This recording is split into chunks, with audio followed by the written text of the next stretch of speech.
What's up, PTB Nation? Welcome to episode 57 of Parking the Bus here on the PTB Media Network. Special hello to everybody listening both on the live stream, whether you're watching on YouTube, on Periscope, on Facebook, or you're listening to the podcast feed after the fact.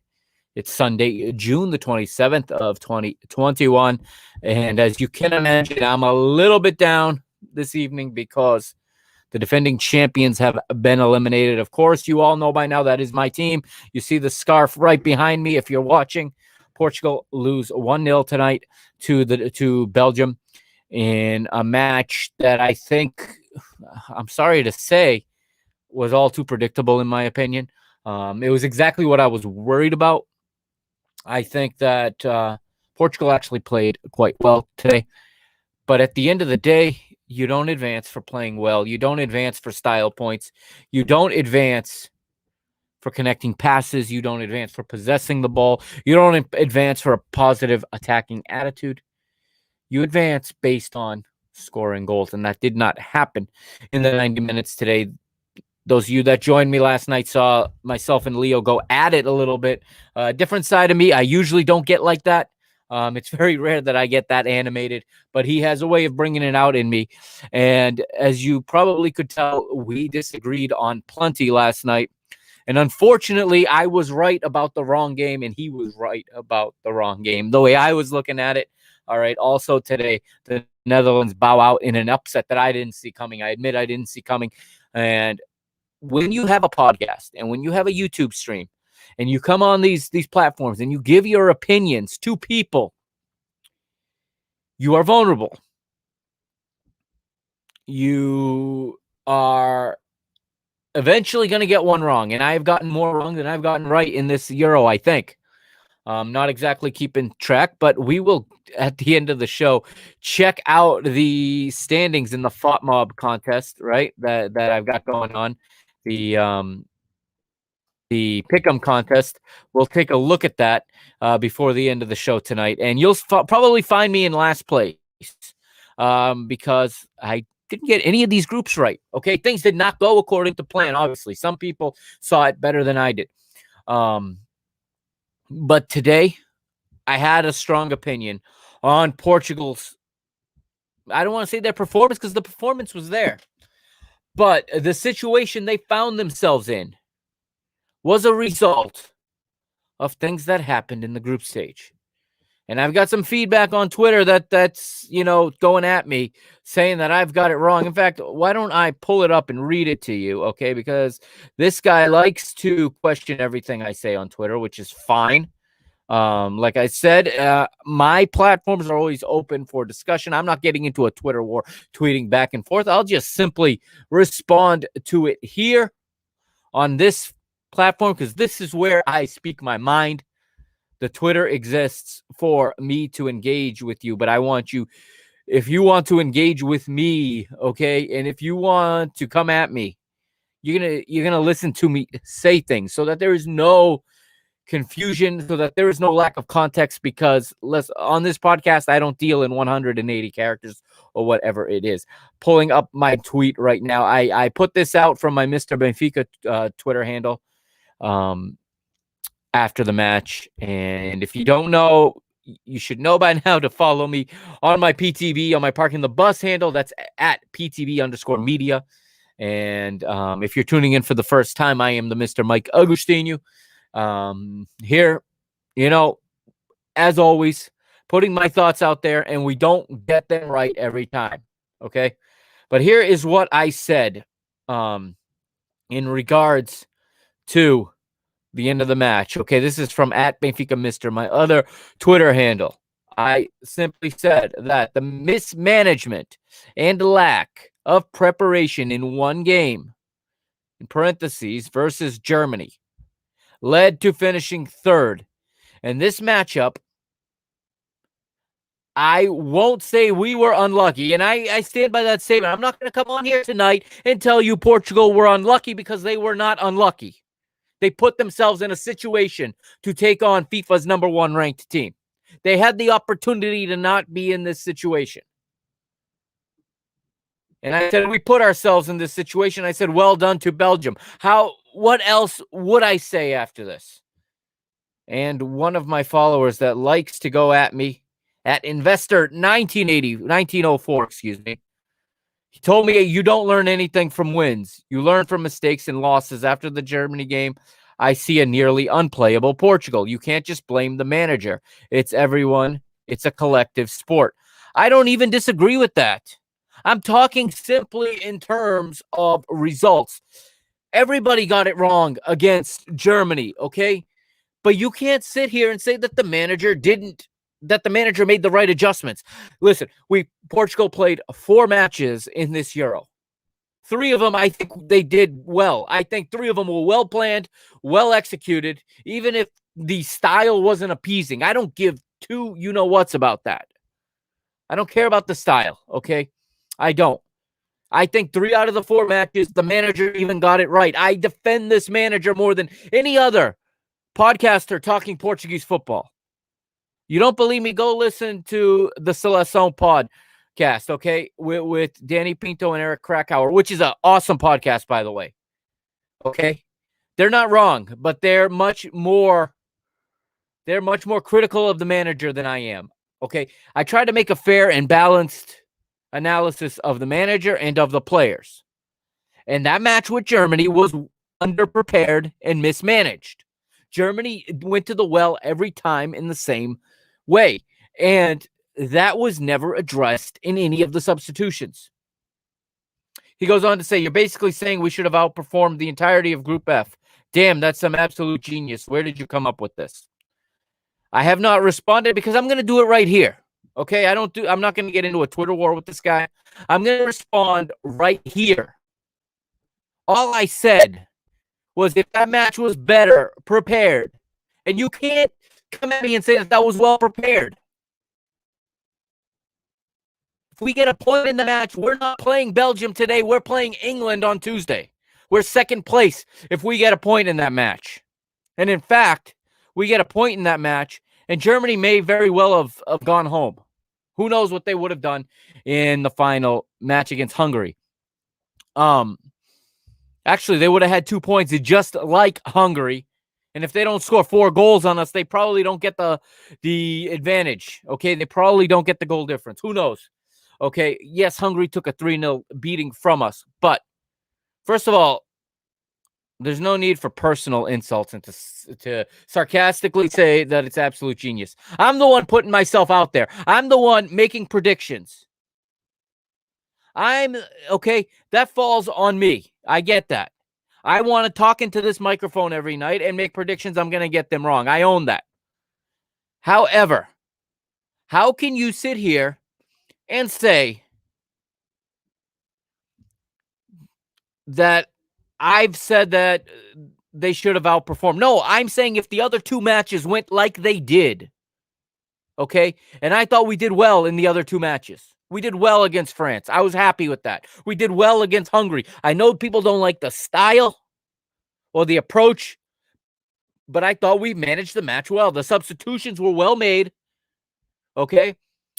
The players came through in the clutch. Okay, every substitute Santos made against Hungary made an impact on the match. We can't say that about today. If you really want to get that nitty-picky about it.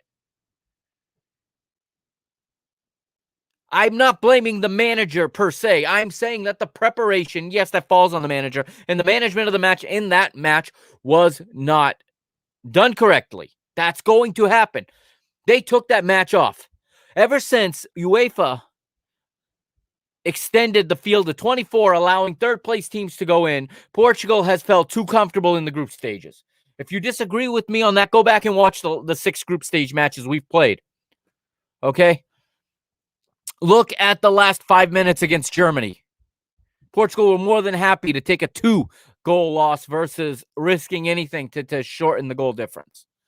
All right? Now, I'm simply saying, had everything else gone the way it did, and if that match had been better planned, and if you want to tell me that match was well planned, that's your opinion. That's fine. Say that. Don't sarcastically call me some kind of genius. I'm making the same constructive criticism that other people are making. In fact, I came on here and I said it wasn't about Nelson. You heard me go at it with Leo last night over Nelson Semedo. And guess what? How did Diogo Dalot do today? Was anybody happy with that? Did he do anything? Anything that said, oh, yeah, that's the right back we should have had. Did he do anything today that would tell you that against Germany it would have been different when there's an overload on his side? Of course not. Did he give us anything going forward? Anything special at all? Of course not. You're not going to fix the whole team by swapping out Nelson Semedo. That was a bad decision. There's no question about it. That was a bad decision. And why is... One moment, everybody. My computer wants to restart. I am not going to restart it. If you lose me in this one, okay, if I should somehow go down, I will be back up as soon as possible, just to let you know. I am not going to restart. I hope it does not do it on its own. So now that I've addressed that tweet, okay, you're free to believe what you want at Investor1904. We have disagreed. You and I have disagreed about just about everything, whether it's pertaining to our club Benfica or to this Portuguese national team. You like to see the game played a certain way. I respect that. You like to defend the managers. I feel like I defend the managers, but not to the level that this gentleman does, and that's fine. No, it's not all on the manager.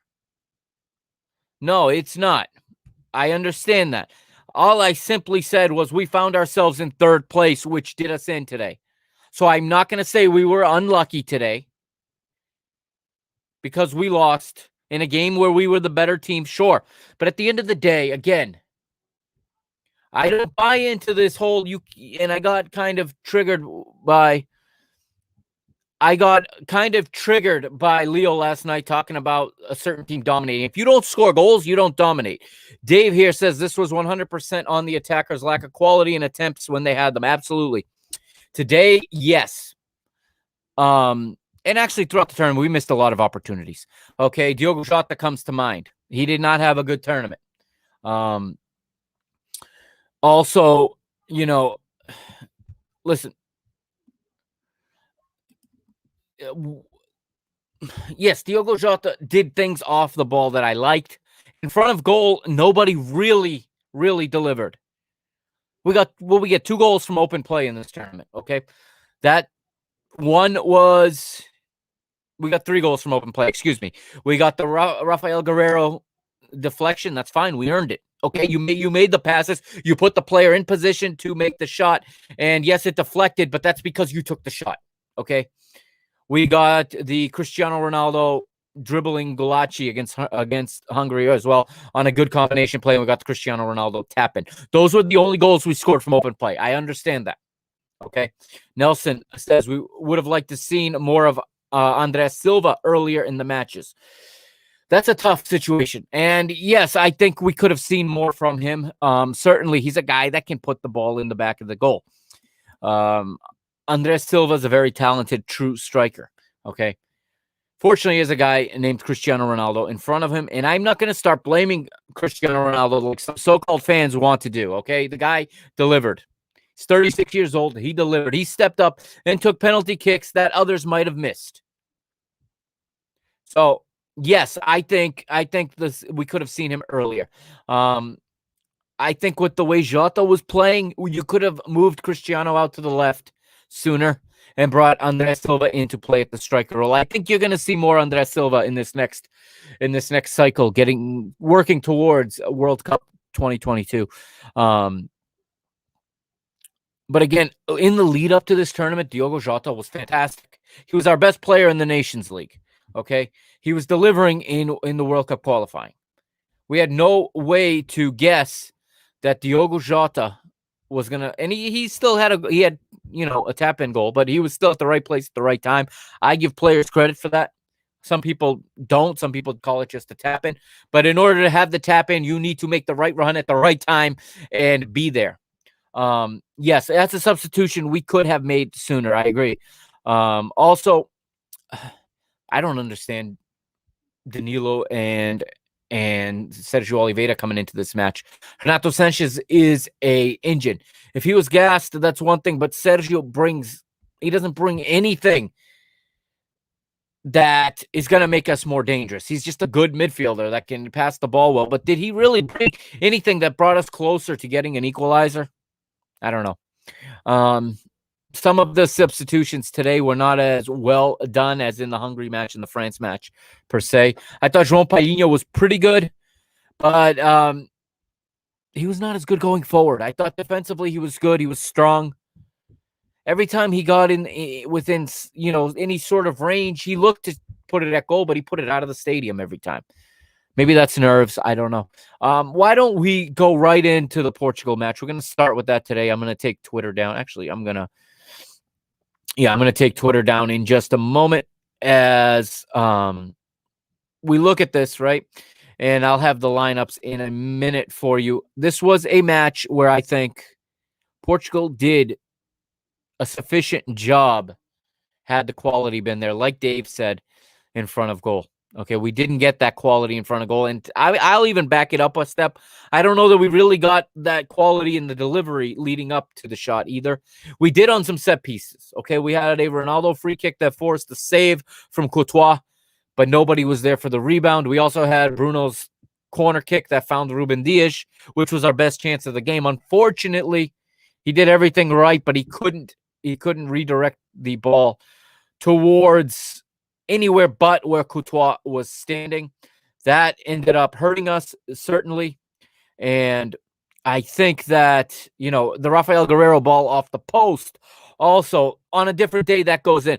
5 years ago at Euro 2016, we were on the defensive end of that, and we saw an opponent. We saw Andre Pierre Gignac put the ball off the post in stoppage time in the final. These past 5 years would have been much different had Gignac's ball bounced off the post and in. It would have been another final lost, and we would not have been champions, and we'd still be underperformers in our own eyes. And to some people, we still are. I understand that. But I think that the luck wasn't on our side, sure. But you know what? Again, I go back to the fact that we put ourselves in a situation to play Belgium when we could have been playing England.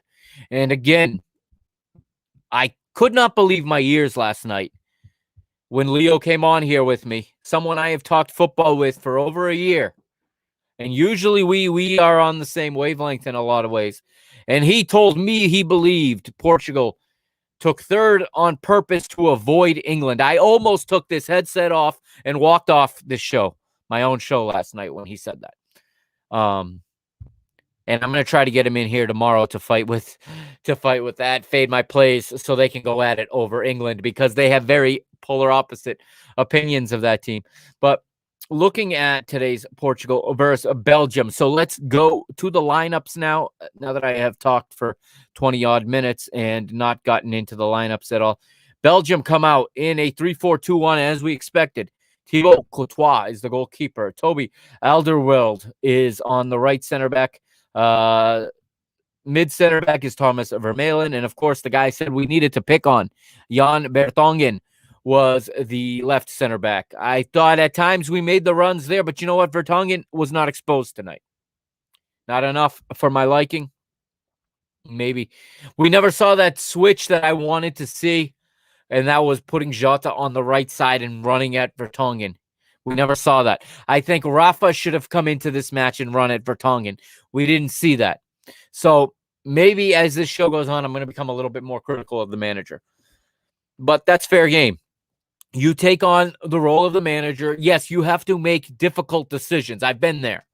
And they don't always pan out. And you have to put your hand up and take the responsibility. And our manager did that against Germany. I haven't seen the press conference tonight. But I wouldn't be surprised if he took the responsibility again. That's not my issue. But at the end of the day, some of the personnel choices in this match, I don't think he got right.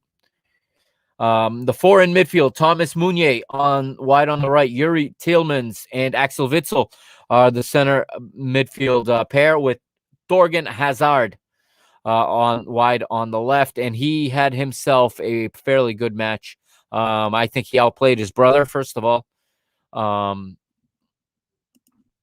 And Dave has a question. They control too much of the midfield for Rafa to be effective. Rafa on a counter is a pass.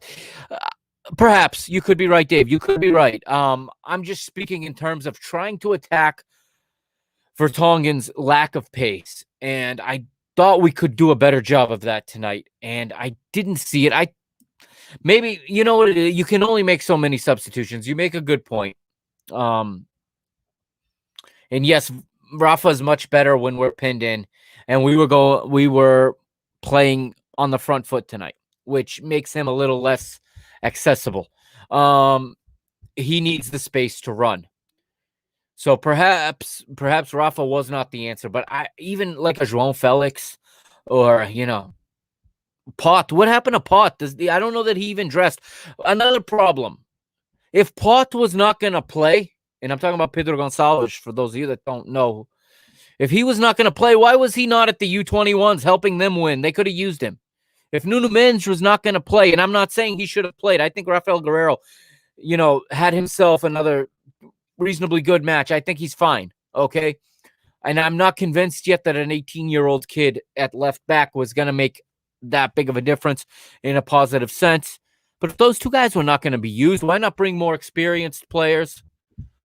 Why not? And there we got an emoji from Dave. If you're not going to use those two players, why were they not at the U21s? Okay. They don't. I understand sometimes managers like to bring young players to give them the experience, but you usually don't have a youth tournament going on at this, in the same month as a senior tournament. And they would have been very useful at the U21s and would have learned more, I think, than sitting in the stands. I'm not sure. I did not check which three players did not dress for this match. I'm going to assume Pot didn't dress because I didn't see him in all four matches come off the bench.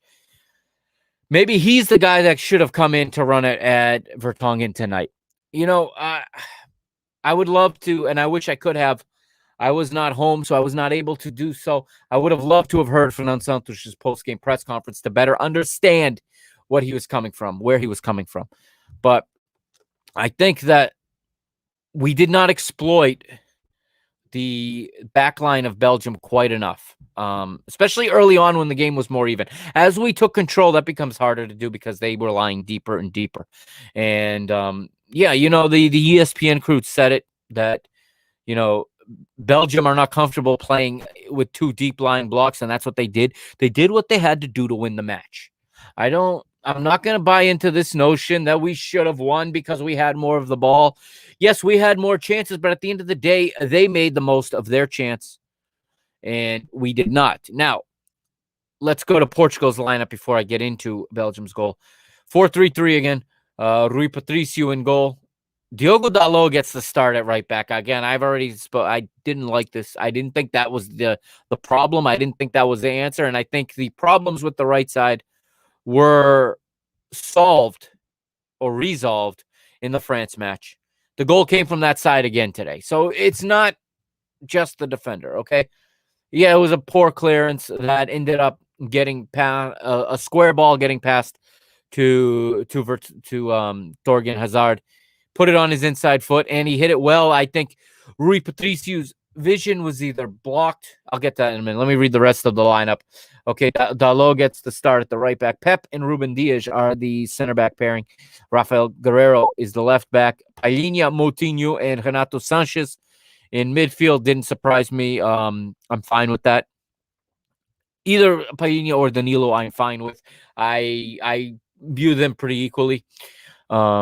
The difference is I think Danilo can drop in between the center backs a little bit more and have been more help on Romelu Lukaku.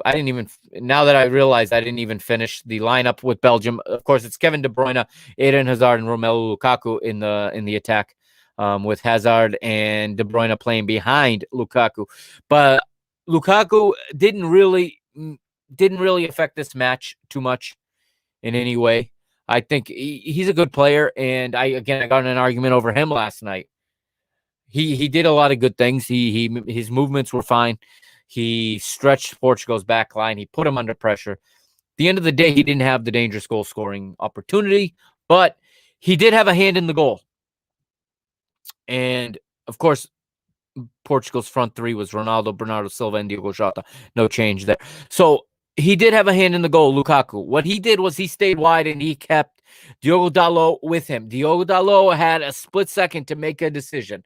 Step out and close down Hazard and close down the shot, or stay in his lane and cut off the pass to Lukaku. He chose the latter. Hazard buried the shot. Okay, on this one, Rui Patricio gets beaten, and I don't know if his view was blocked, but if you watch it again, his feet did not get set. He shuffled to the near post. He was reading a near post shot for some reason, okay? And I don't know if that's because he was thinking that Hazard was going for the near post. I don't know if he didn't have a clear line of sight. But what happened was when he realized he had to go the other way, he could not take that step he needed to take left, that side shuffle, and then push off that foot. So he had to push off the wrong foot, stick his hand out, he just couldn't reach far enough to keep that ball out. And Hazard, in a brilliant play, rather than curling the ball inwards, hit it more of a trivela, with the outside of his foot. So the ball, rather than curving in towards the near post, went outwards towards the far post. Patricio couldn't get it. It's a fantastic goal. Okay, it's a fantastic goal. I'm not going to sit here and say, oh, unlucky. No, that's a good shot, and it's a good goal. We had opportunities to do the same. We didn't hit the ball well enough. At the end of the day, that's what happened. So that was in the 42nd minute. Okay, that was in the 42nd minute, and right before halftime, worst possible time to give up a goal. We had to see how Portugal going to react. Of course, ABC put up the graphic at that point, if you watch here in the United States, that teams scoring first are something like 29-2-6 or something like that in this Euro 2020. And this match went to that form as well. They just were not able to find that equalizing goal. I think we had a very good second half from Portugal. Okay?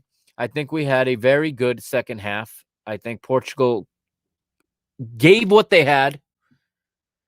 Again, my issue is the fact that we were in this match facing this team this early because of the group stage, because we took a day off in the group stage. That is something going forward that can never happen again. And I'm not going to call for the manager's head here. Again, I'm so critical of the manager, yet I'm sitting here. I'm not calling for his head like a lot of people are. Partly because who are we going to bring in here? Okay, yeah, there's other options, but am I convinced that that we won't be having the same conversation? Listen, possibly this team probably could use a younger manager with a more modern philosophy. I wouldn't disagree there, but again, there were times where the players that the manager put on the pitch tonight had the opportunity to affect this game positively. Diogo Jota misses one early. He gets played in nicely. The ball's on his left foot, and he just hooks it. He doesn't shoot well enough. I think it was Vermaelen did a good job to close him down and rush that shot, which forced him to put it wide and hook it way too far wide. I think that was part of the problem, was that he was forced to do it early. We also had Jota. I think it was Jota who had the turnaround when the ball dropped to him in the area. He turned. He beat the keeper, but he just put it over. Okay? That also didn't help. Okay? Yes, Ronaldo he had one chance off a free kick, and that was it. That was nicely saved by Courtois, and nobody followed it up for the rebound because the rebound was there to be had, but there was nobody in the area. But again, Cristiano Ronaldo, playing, and I've always said he needs to be more of a box presence, but playing as a sole number 9 with nobody near him is a very tall order to ask of a 36-year-old player, okay? And I think the other forwards had a hard time getting close to him. And then Dave makes another good point here. He says, has this team showed the ability to play total offense and not give up corners? I don't think so. I also don't think so. And again, that's why I'm not so critical of the approach they take with looking to counter on their own. We saw counters in the final minutes that with a little bit of, or I should say with a little less luck on our part, Belgium would have made it 2-0. Carrasco had a chance to play his teammate for a tap-in. He waited too long to make his decision. We were fortunate. We do leave ourselves very exposed at the back. I look at this match, okay? And a lot of what we accomplished was also because Belgium allowed it to happen. Roberto Martinez changed the game plan in this one. I think he also was fearful of being left exposed. And what I think is a good, if this was in fact his intention, what was a good coaching move by him, by Roberto Martinez, the Belgian manager, is not wanting to leave himself exposed to our counterattack, which we've shown even when we don't play well is dangerous. Okay. He decided he was going to let us have the ball and let us build up play a little bit, especially once they got the lead. Once they got the lead, they sunk in and invited us forward. He challenged us, and I probably would have done the same thing in his shoes because Portugal have not shown, as Dave just said, the ability to come forward and to attack and not leave themselves exposed to a counter. And that's why I think Belgium invited it forward, knowing they would get their opportunities. Now, I was a little bit surprised we didn't see Carrasco in the starting lineup. I thought we would see him. Again, I was surprised, and maybe it's because they were winning. We didn't see Jeremy Doku because his pace is just phenomenal, and I think it would have really, really been a lot for us to handle in the case of defending a counterattack. We didn't see either of those guys. We saw Eden Hazard play until he was injured and came off.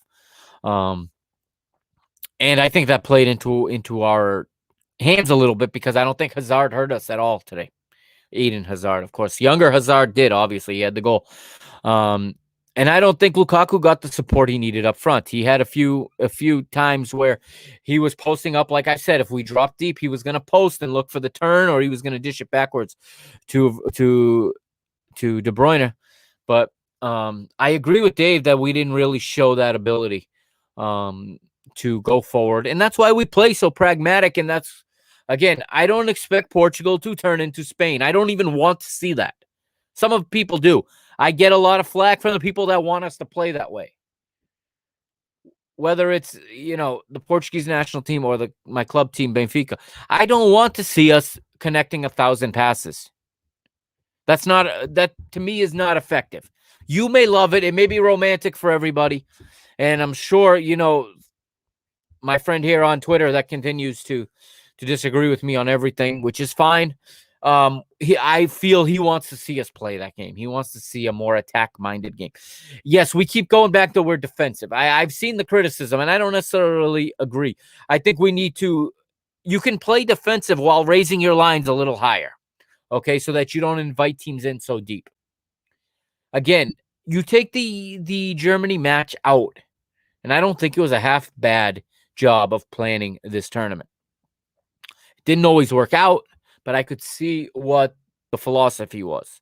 Against Germany, it was from the first minute. Even going ahead, it was never, in our hand. We were never on the front foot in terms of control. You can defend and control. France does that. Okay, France sits in but controls the game by doing that. We do not. We sit in and try to withstand the attack. And when you face the level of teams we faced in these 4 matches, okay? Because you know what? I rate Hungary much higher than I did when we started this tournament also, as they gave every team a hard time in this competition that they played. I think that looking back, yeah, we didn't get the results we wanted, okay? 4 years ago, we got the results and not the performance. This time, the performance wasn't as bad as people are saying, but the results didn't go our way. At the end of the day, you advance with results. We didn't get the draw we got last time either. Okay, it could have very easily been derailed, remember, in Euro 2016 against Croatia. Okay, we happened to win that one in extra time. Maybe if today goes to extra time, we get this one too. Okay, but it didn't go our way. I think Belgium did what they had to do. I think their plan was effective. They made the most of the opportunity they had. That's how you win football matches. I get some stats here. So possession went to Portugal 57.2% to 42.8%. Total shots, Portugal had 23 to Belgium's 6. Portugal 17 chances created. 531 accurate passes for an 89% efficiency rate compared to Belgium's 375. Belgium played more the way we like to play, and we played more the way Belgium likes to play. It's an interesting matchup tonight. Belgium created more or committed more fouls. Again, you look at this, and I look at duels won. Portugal won that battle. Okay, they won 57 to 52 in duels won. I value that stat a lot. Tells me which team is likely working harder. Okay, both teams attempted 21 dribbles. Both teams succeeded on 14. So both teams are getting 2/3 of their dribbles succeeded. That's a real high rate. Portugal attempted 17 tackles, succeeded on 12. Belgium, 17 tackles, also attempted, succeeded on 7. Both teams won 14 aerial duels. Okay. It came down to efficiency. It came down to the ability to put the ball in the back of the goal. We didn't get it today. We didn't get help from the penalty spot. Okay. We also didn't, and we didn't create a penalty opportunity either, because we very rarely went into the box with the ball. Many times we forced crosses into a forward who was outnumbered. Every time we whip in a cross, it is one Portugal player, whatever color you want to call our kits, teal, to 4 red jerseys. Okay. We had one opportunity. João Felix got on the end of one, but he couldn't direct the header towards goal. He couldn't get it down. Again, on the corner, Ruben Dias gets a nice contact on it, but he puts it right at Thibaut Courtois. Again, we talked about Jota's 2 opportunities, and you talk about Rafael Guerrero's opportunity. So, all in all, we had the opportunities to get it done. It didn't happen. That's football sometimes.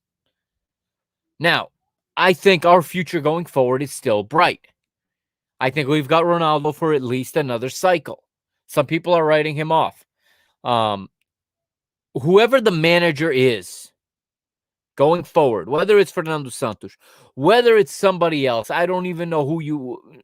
I hope it's not Rui Jorge. I'll be honest, I don't want that. This is a pressure-packed position. And here's another one from Dave. I like this. This is a good point from Dave. Here, he called for Paulinho. Those of you who don't know, Paulinho is a player in the Portuguese league, a striker, who on this podcast months ago in World Cup qualifiers, I called for him to be included as well. And even in the UEFA Nations League, I called for him to be included before he finally was. Yes, he's 100% right. We don't have that aerial presence. If it's not Ronaldo, and Ronaldo against 4 is difficult even for him. You get 2 in there, or at the end there, if we're going to be whipping in crosses, you got to have, a Paulinho would have been great. Paulinho, Andrés Silva, and Cristiano Ronaldo in the area to get on the end of crosses. Now, we still have to deliver good crosses, which sometimes we do, sometimes we don't. But this is a real good point from Dave here. He says that he should have been called. I agree. Again, why was Pot there? He wasn't going to be used. There is a guy that should have been in the 26 that you could have easily put in when we're struggling and not getting, like we are talking here, guys that can get on the end of a ball in the air. Yeah, absolutely. Well said, Dave. That is a guy that could have been in this team. No question about it. And it's not me. Just because Pot had the golden boot in the Portuguese league, okay? And we have to stop doing this, in my opinion. And not just us. Every national team has to stop doing this. Picking teams based on individual performances without considering a team dynamic, without considering the roles that a team needs. Okay. England is guilty of this as well. This is why I'm so harsh on them. Because instead of putting in players with the attributes they need, they make like an all-star team and play players that had good seasons.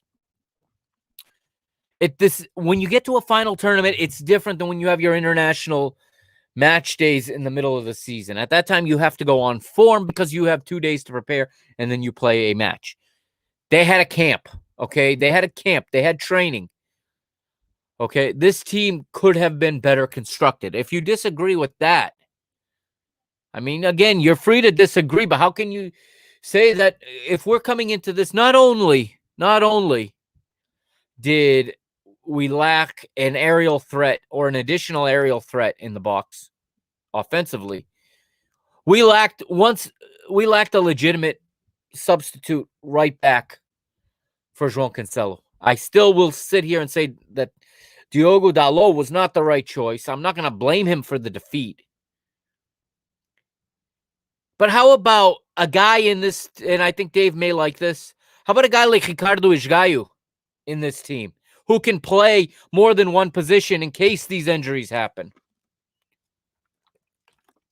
If you're still watching, Dave, let me know what you think about Ricardo Isgaio. I know he's never been in the national team, but you come to a final tournament, that game against Germany, that's the guy you could have subbed on to play in front of Nelson Semedo as a right-sided midfielder to help defensively. That could have stopped the bleeding. That, I think the lack of, I think the lack of versatile players came through and showed in this matchup. All right, I'm going to take a quick break here, and I will be back in about 30 seconds. Just one moment.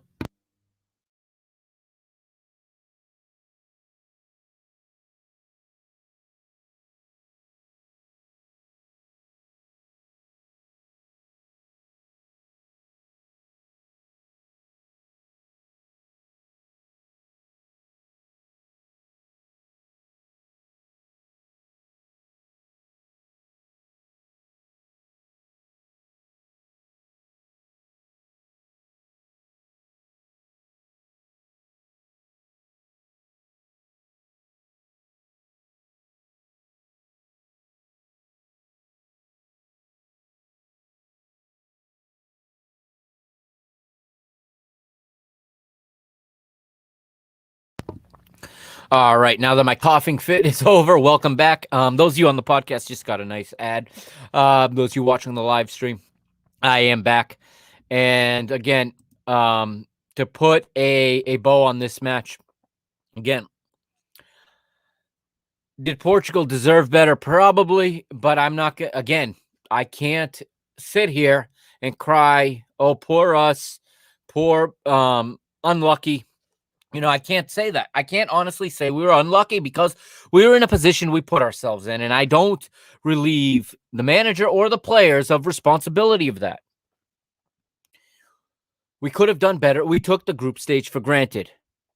I think we came in with the intention of getting 4 points and advancing off 4 points. And that's what happened. And that put us in this situation today. Let's go to the first match of the day now, because this is not just a Portugal podcast. We got the Netherlands at playing, and this match was in Budapest against the Czech Republic. Again, last night, yet another thing I argued with Leo about was this match, and it turns out he was right about this one. I didn't see this from the Czech Republic. I also didn't see Matthias de Ligt getting sent off in this one. But let's go to the lineups here, and I'll start with the Czech Republic with Thomas Vasilik in goal. They're playing 4-2-3-1. Vladimir Kufal on the right, Andrei Selutska and Tomas Kalas as the center backs. Pavel Kaderbek is the left back, double pivot in front of them. Thomas Susek and Thomas Holz. In front of them, 3 attacking midfielders, Lucas Masopust, Antonin Barak, and Peter Sevic, playing behind the striker, Patrick Schick. Now, I said I didn't see how the Czech Republic were going to find a goal in this one. I guess at the end of the day, they did want to play the Netherlands and finish in the place they did in their group, and that's why maybe they gave such a lackluster effort against England. I'm not sure, but they found it. It did, of course, affect. It did begin with them going up a man, and without Virgil van Dijk, the Netherlands are very susceptible at the back. They're very vulnerable at the back. So without Virgil van Dijk, I do think that they got exposed today, especially once De Ligt went off, okay? And the play, it's in the second half, okay? I thought the Netherlands were good in the first half. They didn't capitalize. They had the opportunities, much like Portugal. They had opportunities to go ahead. They didn't take those opportunities, okay? They couldn't get Memphis Depay in any dangerous positions today, okay? And Leo made a great point last night that he's not a true out-and-out striker, which today it showed. I underestimated this Czech Republic team. I guess I shouldn't have. I should know better. Of course, again, some of these matches are complete toss-ups. So you never fully understand on any given day that these matches can go any which way. Okay, the more talented team does not always win. The team that plays better does not always win. You have to be prepared for what the match throws at you. And the Netherlands, again, showed an inability to adjust to the difficulties. And I think Frank de Boer is done as manager.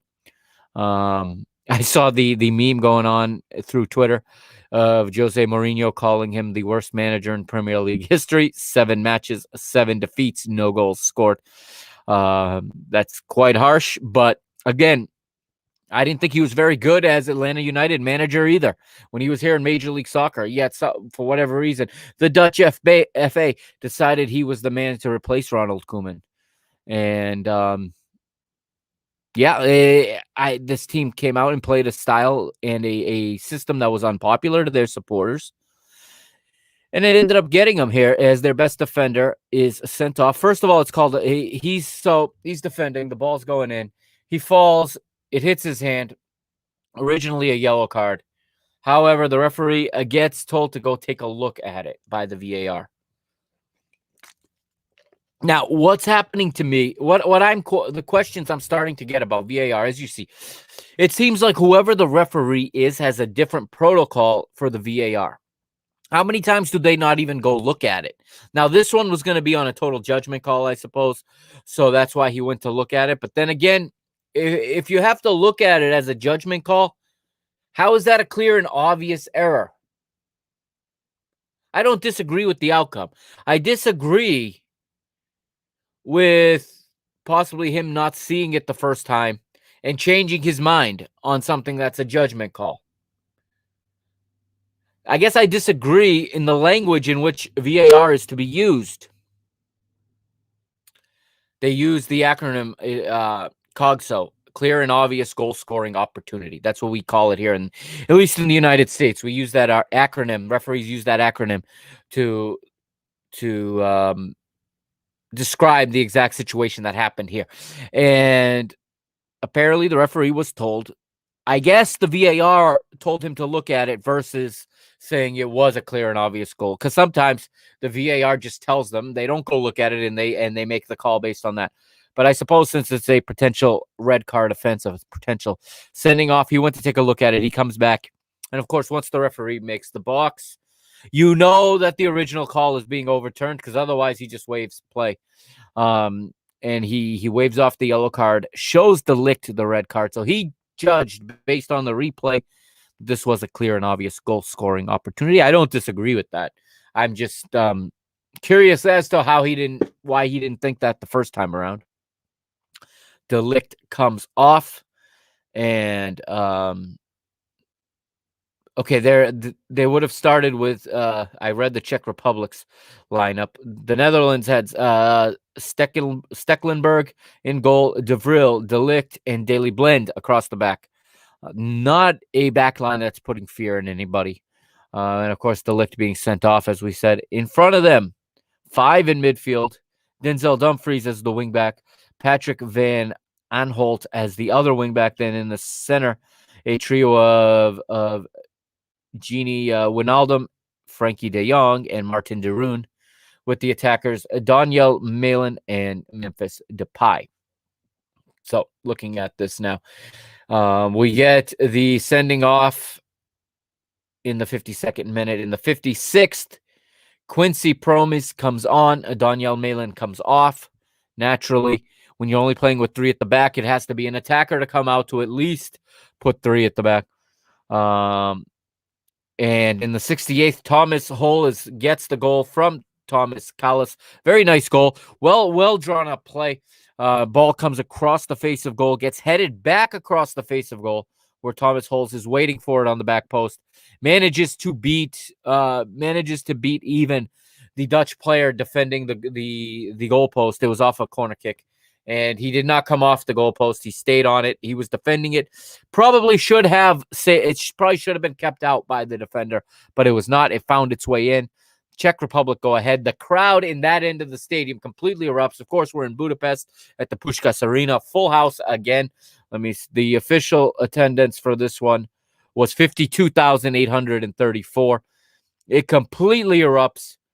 So then the Netherlands need to make another substitution. On comes Wout Weghorst. Off comes Martin de Roon. The Czechs respond.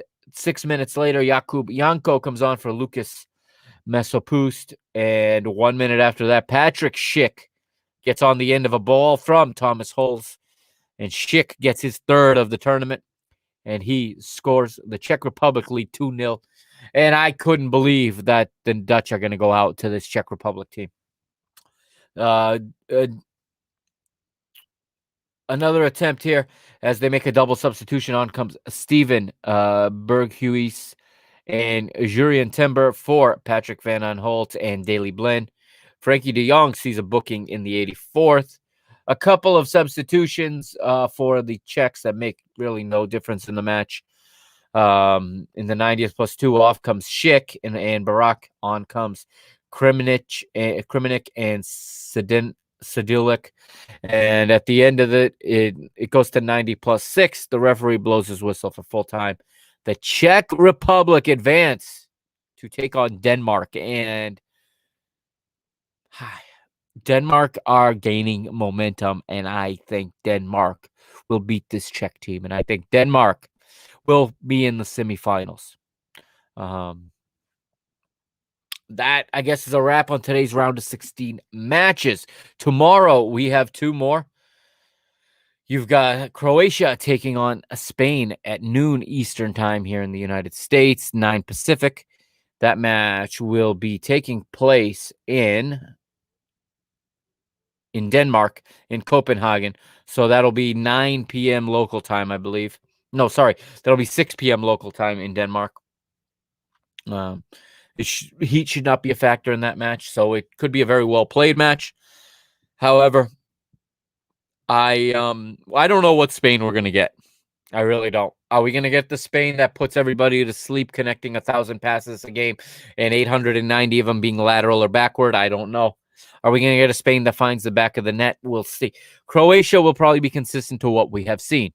If they get their opportunities, they may very well take it. They're going to rely on a little bit of magic from their attack and from Luka Modric, excuse me. I drew a blank there. They're going to rely on that. Now, we know, as of today, news broke. Ivan Perisic, who I think has been their best player in this tournament, is out. He's tested positive for COVID. He wouldn't be back until at least the semifinals. So expect to see Ante Rebic back in the starting 11 tomorrow. And I don't think this is going to go well for Croatia unless Modric comes up with some bit of magic at some point and they somehow find a way to get a 1-0 victory out of this. I think Spain, despite how they have been playing, will find the back of the net. I think you've got some quality there. I know we've been harsh on Spain on this show, whether it's been me or any of my guests. We've all been harsh with Spain. But Gerard Moreno can still score goals. He's the top Spanish goal scorer in the La Liga. Okay, so of all the Spanish players in La Liga, Gerard Moreno scores the most goals. Alvaro Morata can score goals. His confidence is ground level. It is as bad as it's ever been. It is in the ground.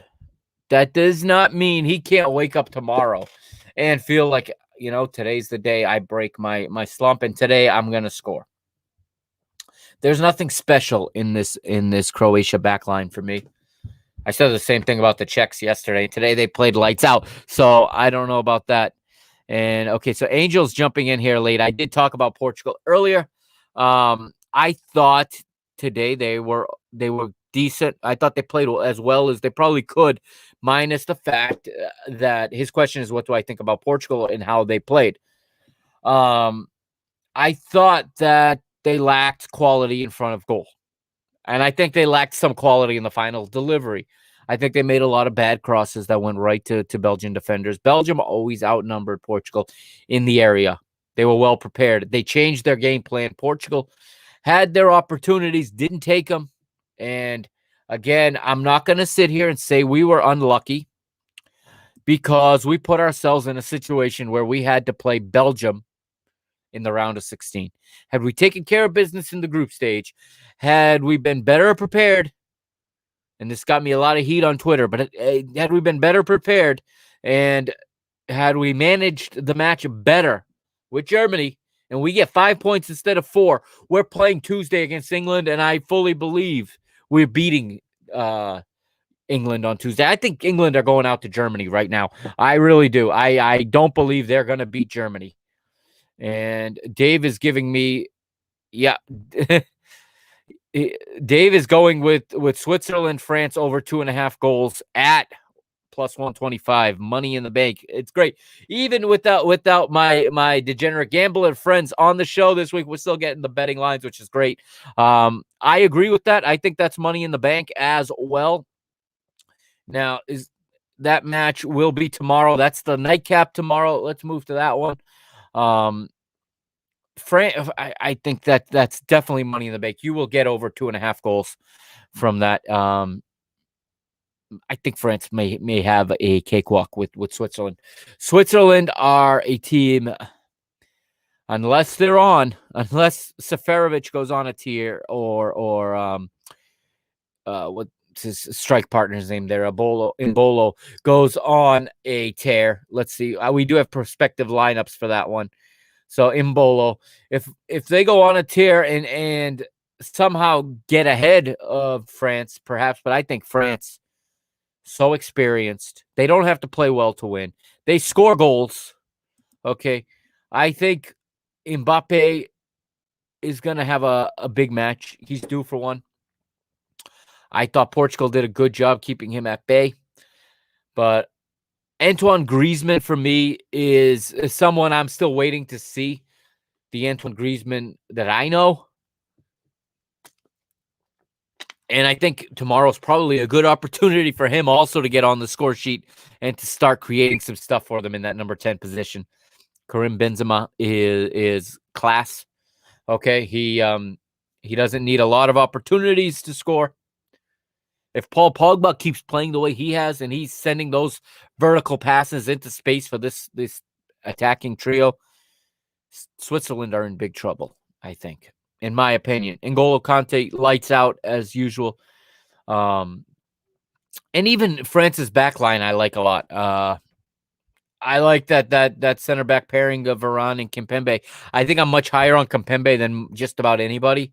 I like his defensive play. It's not always pretty, but he is athletic enough to deal with the strong and quick strikers.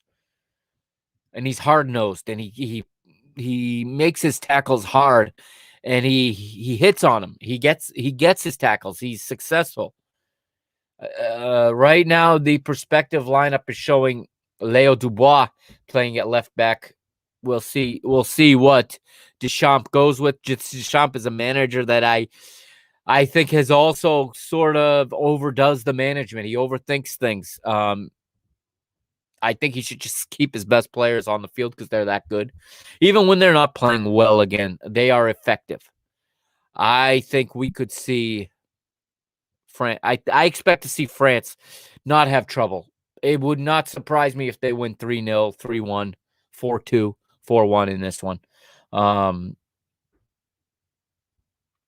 I could see them really, really doing damage to the Swiss team.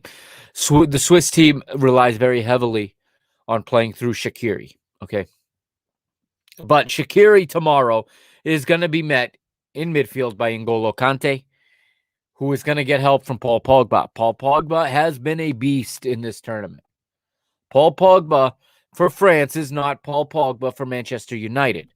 Or maybe he's Paul Pogba for Manchester United 5 times a season versus day in and day out like he is for France.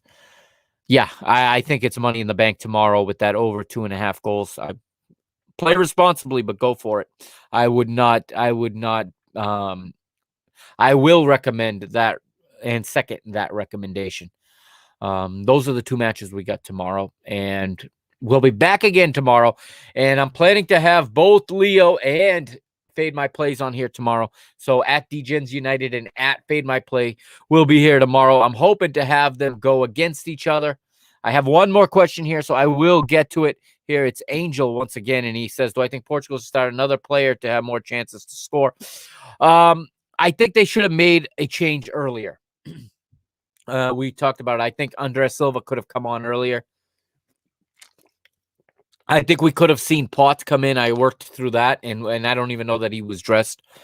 And we also talked about a couple players that weren't in the team that would have been useful, most notably Paulinho of Sporting Lisbon, a aerial threat. If we were going to whip in crosses like that, we needed more guys in the area that are good in the air. And we got on the end of some, and we didn't, Joel Felix got his head on one, but couldn't get directed down enough. Ruben Dias got his head on one, and he got good contact on it too, but it went right at Thibaut Courtois. I think on another day, if the same matches played and the same situations happen, Portugal get a goal in this match. I think one of those finds its way in, whether it's the Rafael Guerreiro ball off the post, whether it's Jota's chance in the first 10 minutes when he was rushed just enough by Vermaelen, I want to say it was, when he was rushed just enough to hook that shot too far wide. It was on his less preferred left foot, and it was rushed, thus coming off the wrong part of his foot and getting hooked too far to the far post. But I think the starting lineup I thought was fine. I expected it, so it's hard for me to sit here and say that they should have done this or should have done that, because I always look at it, knowing the manager, I kind of can guess where he's going, and I didn't expect to see a different starting 11.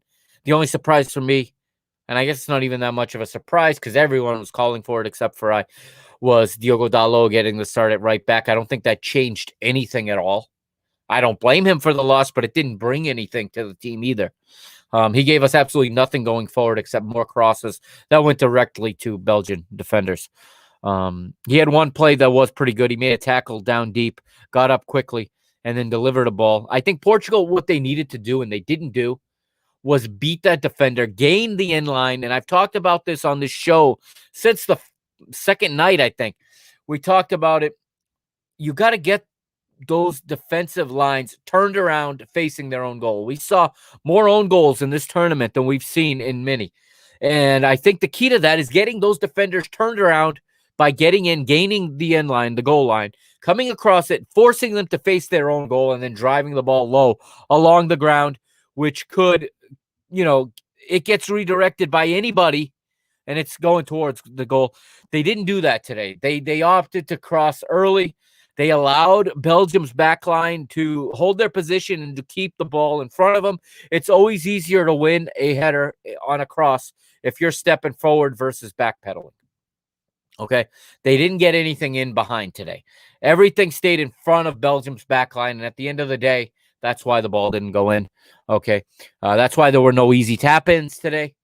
There was nobody on the end of crosses in dangerous positions other than the couple that I mentioned. So I don't think it was so much more the players that started. I think it was more the approach today. I think when 3 or 4 of those crosses don't work, one of the wide players needs to gain that in line and take that defender on. Again, I don't think they attacked Vertonghen enough. Vertonghen is a guy at my club. I watched all 34 matches he played in the league, or all 30 plus matches in all competitions that he played this year. He was exposed by just about everybody at some point. Portugal did not do enough to get into his space and run at him. Part of that was he was protected by the positioning because they sat in deeper. They had a low-lying, deep positioning, keeping the game in front of him. I think Roberto Martinez made that adjustment intelligently. I'm giving him credit for this one, that he changed the approach, especially when they went up and they realized they didn't have to go forward anymore. They didn't want to leave themselves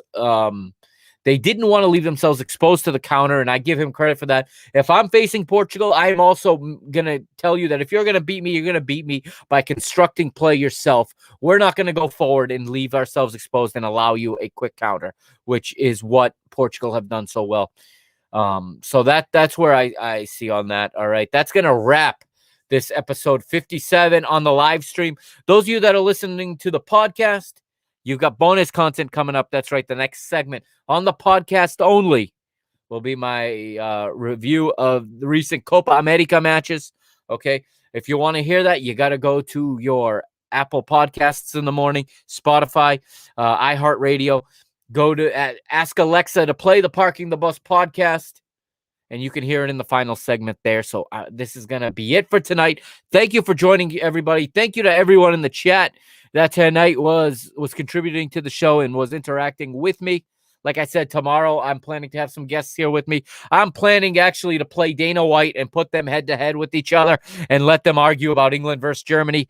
That is the main event tomorrow night, because I know they have opposite viewpoints, and I do not promise to be a fair referee. You will probably see me jump in on the side of one versus the other because I share one's opinion and not the other's, but it should be fun. So tomorrow, 8 o'clock Eastern time, right back here where you're watching right now, okay? But don't forget, in the morning, go into your podcast player, download the Parking the Bus podcast. You can find it on Apple, Spotify, on TuneIn, on CastBox, on many, many places. If you don't find it there, just go to www.parkingthebusmedia.com. It'll be there. Okay, it'll be in the top of the podcast feed. It'll be episode 57.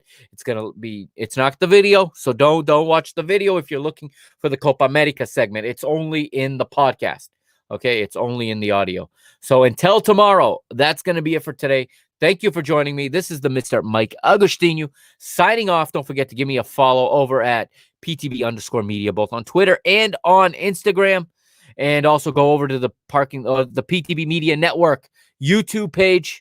Okay, hit the subscribe button at the bottom of the screen. Okay, hit that little bell right next to it to subscribe, to be alerted every time I go live. Thank you again, and I'll see you tomorrow.